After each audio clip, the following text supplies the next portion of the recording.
ನಮಸ್ಕಾರ ಎಲ್ಲರಿಗೂ. ನಾವೊಂದು ರಿಸರ್ಚ್ ಮಾಡತ್ನು ಏನಪ್ಪಾ ಅಂದ್ರೆ ಸ್ಲಮ್ ಏರಿಯಾ ಬಗ್ಗೆ ಮಾಡತ್ನು. ನಾ ಇವತ್ತು ಇರೋದೆಲ್ಲಪ್ಪ ಅಂದ್ರೆ ಬೆಳಗಾವಿಯ ಕಲಬುರಗಿ ಅಲ್ಲಿರುವಂತ ಒಂದು ಸ್ಲಮ್ ಏರಿಯಾದಾಗದನು. ಬರೀ ಅವ್ರ ಜೀವನ ಯಾವ ರೀತಿ ಐತಿ, ಅವ್ರಿಗೆ ಸರ್ಕಾರದಿಂದ ದೊರೆಯುವಂತ ಸೌಲಭ್ಯಗಳು ದೊರಕಲತ್ತವೇನ, ಅವ್ರಿಗೆ ವೋಟಿಂಗ್ ಪವರ್ ಐತನ, ಅವ್ರಿಗೆ ಧನಧನ ಯೋಜನೆ ಆಗಿರ್ಬೋದು, ಸ್ತ್ರೀ ಶಕ್ತಿ ಯೋಜನೆ ಆಗಿರ್ಬೋದು, ಗೃಹಲಕ್ಷ್ಮಿ ಯೋಜನೆ ಆಗಿರ್ಬೋದು, ಈ ರೀತಿಯಾದಂತ ಯೋಜನೆಗಳು ಅವ್ರಿಗೆ ಮುಟ್ಲತ್ತವೇನ. ಮತ್ತು ಇನ್ನೊಂದೇನಪ್ಪಾ ಅಂದ್ರೆ ಅವ್ರಿಗೆ ಆಧಾರ್ ಕಾರ್ಡ್ ಐತನ, ಅವರು ಯಾವ ಎಷ್ಟು ವರ್ಷದಿಂದ ಇಲ್ಲಿ ಬದುಕಲತ್ತಾರು, ಅವ್ರಿಗೆ ನಿರ್ದಿಷ್ಟವಾದ ಸೌಲಭ್ಯಗಳನ್ನ ಸರ್ಕಾರ ಕಲ್ಪಿಸಿಕೊಟ್ಟೈತನ, ಇದೆಲ್ಲವನ್ನ ಅವರೊಂದಿಗೆ ನೇರವಾಗಿ ಸಂಪರ್ಕ ಮಾಡಿ ನಿಮ್ಮೊಂದಿಗೆ ತಿಳಿಸ್ಕೊಡ್ತೀನಿ. ಬರ್ರಿ ನೋಡ್ಕೊಂಡು ಬರೋಣ.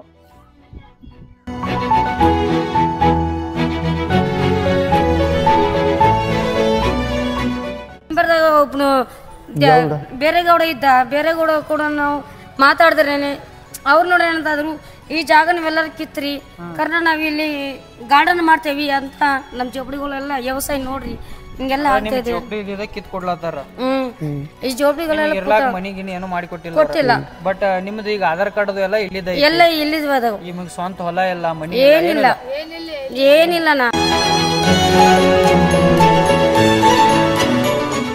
ರಾಜಕಾರಣಿಗಳ ಇವಾಗ ಇಲೆಕ್ಷನ್ ಟೈಮ್ದಾಗದು ಬರ್ತಾರೋ, ಭೇಟಿ ಕೊಡ್ತಾರೋ, ಕಾಕಪತ್ರನು ಅದಾವ ಅನ್ನೋ ಒಂದು ಉದ್ದೇಶಕ್ಕಾಗಿ ಜನರನ್ನ ಭೇಟಿ ಕೊಟ್ಟು ವೋಟ್ ಹಾಕ್ರಿ ಅಂತೇಳಿ ಹೋಗ್ತಾರೆ. ಕರೆ ಇನ್ಯಾರು ಅವ್ರ ಕಡೆ ಏನು ಇಲೆಕ್ಷನ್ ಮುಗಿದಿದ್ಲ ಅವಾಗ ಯಾರು ತಿರುಗೇ ನೋಡ್ಬಾರ ಅವ್ರ ಕಡೆ.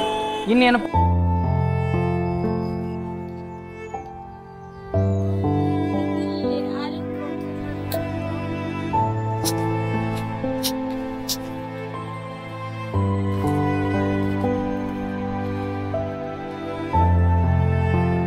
ಇಲ್ಲಿ ನೋಡ್ರಿ, ಅಲ್ಲಿ ಕಾಣೋದೈತ್ಲ ಅಂತ ತೋರ್ಸಿ. ಒಂದಿಷ್ಟು ಜನಕ್ಕೆ ಏನಪ್ಪಾ ಅಂದ್ರ ಅಲ್ಲಿ ಒಳ್ಳೆ ಒಂದು ಮನಿಯನ್ನ ಮಾಡಿ ಕೊಟ್ಟಾರ ಸ್ಲಮ್ ಏರಿಯಾದ ಜನರಿಗೆ. ಆದ್ರೆ ಇನ್ನು ಕೆಲವೊಂದಿಷ್ಟು ಜನರಿಗೆ ಸುಮಾರು 20ಕ್ಕಿಂತ ಹೆಚ್ಚು ಕುಟುಂಬಗಳಿಗೆ ಯಾವುದೇ ರೀತಿಯಾದಂಥ ಮನಿಗಳ ವ್ಯವಸ್ಥೆ ಆಗಲಿ ಅಥವಾ ರೂಮ್ ವ್ಯವಸ್ಥೆ ಆಗಲಿ ಮಾಡಿಕೊಟ್ಟಿಲ್ಲ. ಇವ್ರಿಗೆ ಕುಡಿಯಾಕ ನೀರು ಸರಿಯಂಗಿಲ್ಲ, ತಿನ್ನಾಕ ಆಹಾರ ಚೆನ್ನಾಗಿ ಸಿಗ್ತಾ ಇಲ್ಲ. ಇನ್ನೊಂದೇನಪ್ಪ ಅಂದ್ರೆ ಇವ್ರದ್ದು ದಿನದ ಕೂಲಿ ಆಗೈತಿ ಇವ್ರದ್ದು. ಒಂದು ದಿನ ಏನಪ್ಪಾ ಅಂದ್ರೆ ಬಾಂಡೆ ಅದು ಮಾರ್ಲಕ್ಕೆ ಹೋಗ್ತಾರ, ಒಂದು ದಿನಕ್ಕೆ 150 200 ಬಂದ್ರೆ ಬಂತು ಅವತ್ತಿನ ಹೊಟ್ಟೆ ಅವ್ರು ತುಂಬತೈತಿ, ಬರ್ಲಿಲ್ಲ ಅಂದ್ರೆ ಅವತ್ತಿನ ಹೊಟ್ಟೆ ತುಂಬೋದಿಲ್ಲ. ಈ ರೀತಿಯಾಗಿ ಜೀವನ ಮಾಡ್ಲತ್ತಾರ. ಸರ್ಕಾರ ಎಷ್ಟು ವರ್ಷ ಆಯ್ತು ಬದುಕಲತ್ತೀರಿ ಇಲ್ಲಿ?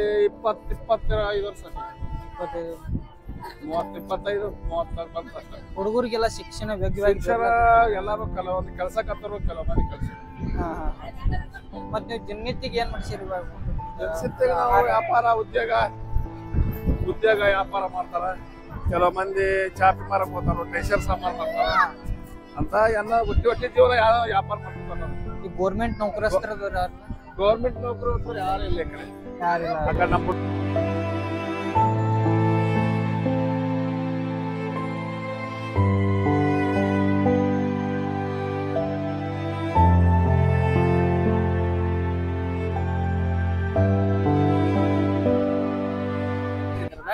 ಸರಿ ಇಲ್ಲಪ್ಪ, ಎಲ್ಲ ಗೋಡಿ ನೋಡು, ನೀರ್ ಬೀಳ್ತಾವ ಮ್ಯಾಗ್ಲಿಂದ. ಬೀಳ್ತೈತಿ. ಮತ್ತ ಮೆಟ್ಲೆಲ್ಲ ಸರಿ ಇಲ್ಲ, ಮತ್ತ ಅದೆಲ್ಲ ಕಿಟಕಿಗಳು ಎಲ್ಲ ಕಿಡಿಕ್ ಹೊಡೆದ್ ಬಿಟ್ಟಾವೆಲ್ಲ. ನೀವೆಲ್ಲ ಓಟ್ ಹಾಕ್ತಿರಿಲ್ಲ? ಓಟ್ ಹಾಕ್ಸಿದ್ವಿ. ಓಟ್ ಹಾಕೋ ಟೈಮ್ದಾಗ ರಾಜಕಾರಣಿ ಅಂತ ಬಂದಿರ್ತಾರೆ, ಮಾಡ್ತೀವಿ ಅಂತಾರ. ಮಾಡ್ತೀವಿ ಅಂತಾರ ಮತ್ತೆ ಬರೋದಿಲ್ಲ. ಅವ್ರ ಅಂತಾರ ಹಾಕುವಾಗ ಕೇಳ್ತಾರ ಅವ್ರು, ಓಟ್ ಹಾಕು ನಾವ್ ಕೊಡ್ತೀವಿ ಅಂತಾರ. ಆಮೇಲೆ ಓಟ್ ಹಾಕಿದ್ಮೇಲೆ ಅವ್ರು ಯಾರೇನು ಬರಂಗಿಲ್ಲ, ಯಾರು ಸಿಗಂಗಿಲ್ಲ. ಯಾರು ಸಿಗೋದಿಲ್ಲ. ನೀರಿಲ್ಲ ಅಂದ್ರು ನೀರಿಲ್ಲ, ಏನಿಲ್ಲ ಅಂದ್ರೆ ಏನಿಲ್ಲ ಅಂದ್ರು ಕೂಡ ಯಾರೇನು ಅನ್ನಂಗಿಲ್ಲ.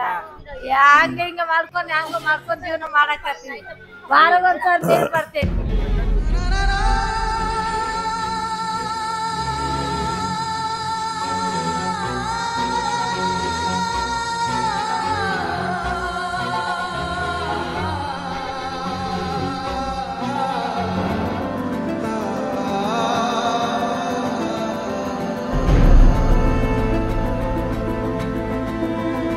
घर पे नल नहीं है और खिड़की में कांच भी नहीं है बराबर, पानी नहीं, कुछ नहीं। पानी है थोड़ा, उतना नहीं, और नल भी नहीं है, कुछ भी नहीं उतना।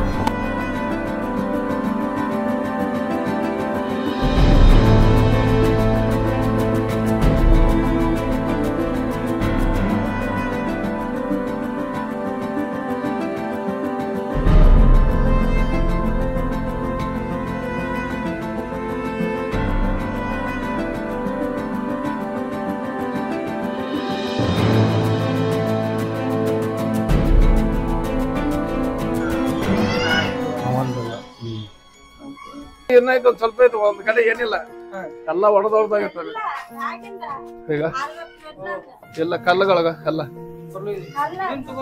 ಇದು ಯಾವ ಮಾಡೋರು ಯಾರಿಲ್ಲ.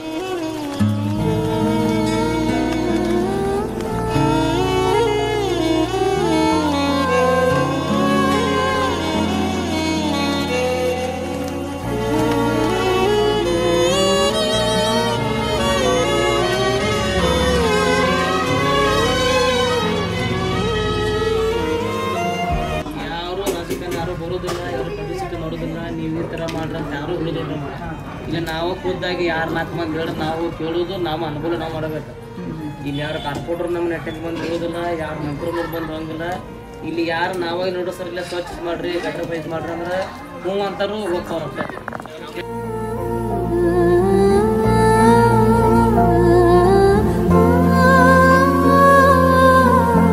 ಏನಪ್ಪ ಅಂದ್ರೆ ಇಲ್ಲಿ ಸ್ವಚ್ಛ ಮಾಡಕ್ಕೆ ಬರ್ತಾರಂತ ಜನ, ಅಂದ್ರೆ ಪುರಸಭೆದವ್ರು ಬರ್ತಾರಂತ. ಕಸ ತೆಗೆದ ಇಲ್ಲಿ ನೋಡ್ರಿ, ಇಲ್ಲಿ ತೆಗೆದ ಇಲ್ಲೇ ಹೋಗಿದ್ ಬಿಡ್ತಾರಂತ ಮ್ಯಾಲ. ಇದು ಕಸ ತೆಗ್ದಂಗೂ ಆಗ್ಬಾರ್ದು, ಕೆಲಸ ಮಾಡಿದಂಗೂ ಆಗಬೇಕು. ಇಲ್ಲಿ ಜನ ಇದ್ರ ಬಗ್ಗೆ ಏನು ಹೇಳ್ತಾರೆ ಕೇಳೋಣ ಬರ್ರಿ. ನೋಡ್ರಿ ಏನಿಲ್ಲಪ್ಪ, ದಿನ ಯಾವಾಗ ವಾರಕ್ಕೊಂದ್ಸಲ ಬಂದು ಗಟ್ರಿಂದ ಕಸ ತೆಗೆದು ಒಂದಿಟ್ಟು ಆಸನ ಮಾಡಿದ್ರೆ ಮಕ್ಕಳ ಮರಿ ಎಲ್ಲರೂ ಚಲೋ ಇರ್ತಾರೆ. ಮತ್ತು ಈ ಥರ ಹಿಂಗೆ ಮಾಡ್ಕೋತ ಹೋದ್ರೆ ಮಕ್ಕಳಿಗೆ ದವಾಖಾನೆ ರೊಕ್ಕ ಹಾಕಿ ನಮ್ಗೆ ಸಾಕಾಗತ್ತೈತಿ. ಎಷ್ಟು ರೊಕ್ಕ ಹಾಕೋದ್ರೆ ನಾವು ಹೇಳಿ, ಒಂದೊಂದ್ಸಲ ದವಾಖಾನೆ ಆದ್ರೆ 30,000 40,000 ರೂಪಾಯಿ ದವಾಖಾನೆ ಹಾಕಾಕತ್ತೀವಿ ನಾವು ಇಲ್ಲಿ. ಮತ್ತು ಈ ಥರ ಹೇಳಕ್ಕೆ ಹೋಗೋಣ ತೆಗಿತೀವೋ ಮಾತಾಡ್ತಾರೆ. ಮತ್ತೇನು ಮಾತಾಡ್ಬೇಕ್ರಿ ಅವ್ರ ಹಿಂಬಲ್ ನಾವು?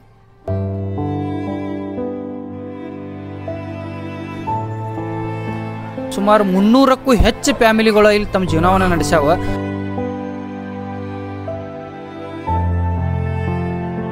ನೋಡಿದ್ರಲ್ಲ, ಸರ್ಕಾರ ಕಟ್ಟಡ ವ್ಯವಸ್ಥೆಯನ್ನು ಕೊಟ್ಟೈತೆ, ಆದರೆ ಜನರಿಗೆ ಬದುಕಲಿಕ್ಕೆ ಬೇಕಾದಂಥ ಮೂಲಭೂತ ಸೌಲಭ್ಯನ ಕೊಟ್ಟಿಲ್ಲ. ನೀರಿನ ವ್ಯವಸ್ಥೆ ಇಲ್ಲ, ಹೆಲ್ತ್ ಸರಿಯಂಗಿಲ್ಲ, ಜನರಿಗೆ ಯೋಗ್ಯವಾದ ಶಿಕ್ಷಣವನ್ನು ಕೊಡ್ತಾ ಇಲ್ಲ. ಅದು ಸರ್ಕಾರ ಯಾವ ರೀತಿ ನೋಡ್ತೈತಿ? ಕಟ್ಟಡಗಳು ಕಟ್ಟ್ಯಾರನಷ್ಟೇ, ಯಾವ ಗಡಿ ಒಡೆದು ಹೋದ ಗೋಡಿ ಮೆಟ್ಟಲುಗಳು ಹೊಡೆದಾವ. ಈ ಯಾವ ಟೈಮ್ದಾಗ ಈ ಕಟ್ಟಡ ಬೀಳ್ತೈತಿ ಅಂತೇಳಿ ಹೇಳಕ್ಕೂ ಆಗಂಗಿಲ್ಲ. ರಾಜಕಾರಣಿಗಳು ಏನು ಮಾಡ್ತಾ ಇದ್ದಾರೆ ಅಂದ್ರೆ, ಎಲೆಕ್ಷನ್ ಟೈಮ್ದಾಗ ಬಂದ ಆಶ್ವಾಸನೆ ಮಾತ್ರ ಕೊಡ್ತಾ ಇದ್ದಾರೆ, ಆದರೆ ಯಾವುದೇ ರೀತಿಯಾದಂಥ ಜನರಿಗೆ ಅವಕಾಶವನ್ನು ಕಲ್ಪಿಸಿಕೊಡ್ತಾ ಇಲ್ಲ.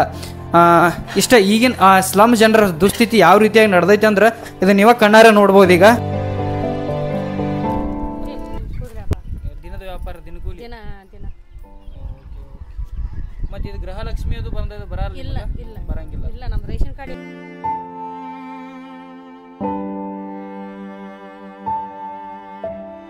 ನಮಗ್ ಮಳೆಗಾಲನಾಗ ಅಂದ್ರೆ ಸರ ಈಗ ಎಲ್ಲ ನೀರೆಲ್ಲ ಮನೆಗೆ ಬರ್ತಾವ. ಇದು ಮನೆ ನೋಡ್ಕೊಂಡು ಇರೋದಂದ್ರೆ ಹುಡುಗರು ನೋಡ್ಕೊಂಡು ಮನೆಗತ್ತೆ ಅಂದ್ರೆ ಅವ್ರಿಗೆ ಅವತ್ ದಿನ ಊಟ ಇಲ್ಲ ಹೋಗ್ಬೇಕು. ಮಳೆಗ ಅಂದ್ರೆ ಹೋಗಿ ಜ್ವರ ಏನಾರ ನೆಗಡಿ ಆಗತೈತಿ, ದವಾಖಾನೆಗೆ ತೋರ್ಸಂತೂ ರೊಕ್ಕನೂ ಇರಂಗಿಲ್ಲ. ಒಟ್ನಲ್ಲಿ ಅವ್ರಿಗೆ ಹುಡುಗರು ಹೆಂಗಾರ ಮಾಡ್ಕೊಂಡು ದೇವ್ರ ಮೇಲೆ ಭಾರ ಹಾಕೊಂಡಿರ್ತೆ ಅಂದ್ರೆ ಅವತ್ತಿನ ಊಟನೂ ಇರಂಗಿಲ್ಲ ಅವ್ರಿಗೆ. ಅಷ್ಟು ಬಹಳ ಕಠಿಣ ಪರಿಸ್ಥಿತಿ ಇಲ್ಲಿ ಇರೋ ಮಂದಿ. ನಮಗೆಲ್ಲ ಜನ ಮಠ ಕಿಲ ಕಡಿತೀವಿ, ಅಲ್ಲಿ ಕಿತ್ತಾಕಿದ್ಕೊಳ್ಳೆ ಎಲ್ಲಿ ಶಿವನಗರ ಕಡೆ ಬಂದ್ವಿ, ಅಲ್ಲಿ ಹೈವೇ ಬಾಜಿಗೆ ಅಲ್ಲಿ ಕಿತ್ತಾಕಿದ್ಕೊಳ್ಳೆ ಒಟ್ಟಮೂರು ಕಡೆ ಹೋದ್ವಿ, ಅಲ್ಲಿಂದ ಕಿತ್ತಾಕಿದ್ಕೊಳ್ಳೆ ಲಾಸ್ಟ್ ಇಲ್ಲಿ ಬಂದ್ವಿ.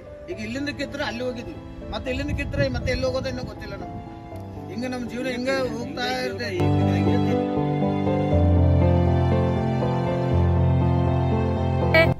ಅದಕ್ಕೆ ನಮ್ಗೆ ಏನು ಬೇಡ, ನಮ್ಮ ಮಕ್ಕಳಿಗೆ ಅಷ್ಟೇ ಸಾಕು. ನಾವು ಇವತ್ತು ಮನ್ನಾಗ ನಾಳೆ ಅಷ್ಟೇ, ಅದಕ್ಕಿಂತ ಮುಂಚೆ ನಮ್ಗೇನು ಬೇಡ.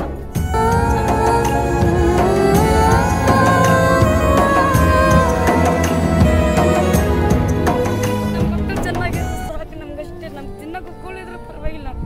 ಇಂಥದ್ದಲ್ಲಿ ನಾವೆಲ್ಲ ಜೀವನ ಮಾಡ್ತಾ ಇದ್ದೇವಲ್ಲ, ಕೈ ಬಿದ್ದು ಬೇಡ್ಕೊಂತೇವೆ. ನಮ್ಗೆ ಸ್ವಲ್ಪ ನಿಮ್ಗೆ ದಯಮಯ ಇದ್ರೆ ನಮ್ಗೆ ಸ್ವಲ್ಪ ನೋಡ್ರಪ್ಪ, ನೀವು ಬರ್ತಾ ಇದ್ದೀವಿ.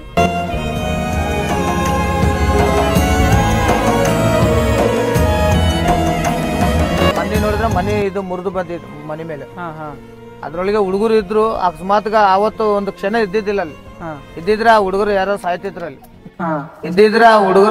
ಸಾಯ್ತಿದ್ರಲ್ಲಿ. ನೋಡಿದ್ರಲ್ಲ ಸ್ಲಮ್ ಜನರ ಜೀವನ ಯಾವ ರೀತಿ ಇದೆ ಅಂತ. ಸುಮಾರು 25 ವರ್ಷಗಳಿಂದ ಹಲವು ಭಾಷಿಗರು ಹಲವು ಭಾವನೆಗಳೊಂದಿಗೆ ಬದುಕ್ತಿದ್ದಾರೆ. ಎಷ್ಟೋ ಜನರಿಗೆ ಬದುಕಲಿಕ್ಕೆ ಸರಿಯಾದ ಮನೆ ಇಲ್ಲ.